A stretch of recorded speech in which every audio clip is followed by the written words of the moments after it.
Hi there, and welcome back to the Explaining History YouTube channel. I'm currently teaching Europe 1815 to 1848, and this is a brief recap for some of my students on the events from the end of the Napoleonic Wars through to the Congress of Vienna and the re-establishment of authoritarian autocratic rule across Europe as a result. So, the Napoleonic Wars were a period of warfare that lasted from 1793, the first phase of French Revolutionary Wars, up to 1804, and then from 1804 to 1815. So 2 decades of devastation across Europe that managed to see French armies under Napoleon be virtually unstoppable all the way up to Napoleon's ill-fated invasion of Russia in 1812, and then between 1812 and 1814 a series of setbacks, defeats and losses until Napoleon was exiled to the island of Elba. He escapes in 1815 and fights and loses at the Battle of Waterloo. From the late 1814 into the spring of 1815, in Vienna, the victorious powers, Great Britain, Prussia, Austria and Russia, were joined by a newly non-Napoleonic France to decide the shape of post-war Europe. The victorious powers were going to punish France, but the fact that France was able to attend the conference with its representative Talleyrand, was a very skilled diplomat and negotiator, managed to limit some of the punishment of France. What the powers at the Congress of Vienna wanted more than anything else was to restore stability to Europe, and they wanted to prevent the threat of further revolution in Europe. They saw the French Revolution, which had begun in 1789, as the force that had generated so much disruption.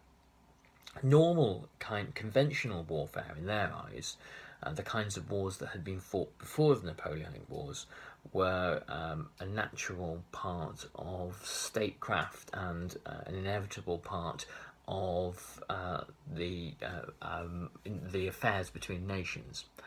However, a new kind of war had emerged following the French Revolution, and these were revolutionary wars, whereby when France invaded a foreign country, not only was that country occupied militarily, but its entire system of governance, its legal system, its constitution.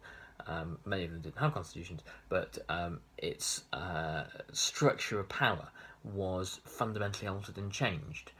Napoleon, when he invaded the Italian states, introduced constitutional rule, and the Napoleonic system of law meant that there were innumerable states across Europe where, for example, the church lost a great deal of its power, where science and education were pioneered and given centre stage in society, where previously old landed elites and aristocrats and churches, Catholic and otherwise, would have prevailed and prevented any such kind of change.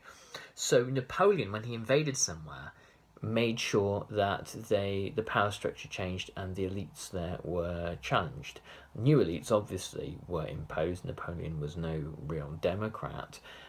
He imposed a new system of rule based on the principles that had emerged from the French Revolution. And it was this, after 1815, that the victorious powers at the Congress of Vienna wanted to undo.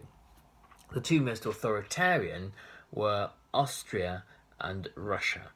And these two powers saw themselves as the anti-revolutionary policemen of Europe, and they were going to make sure that revolutions were suppressed across Europe.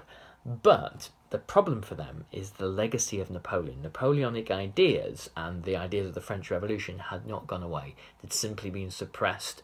And as we will see when we look at the development of nationalism and liberalism throughout this period, those forces, suppressed ideas, would return in the guise of revolutionary movements.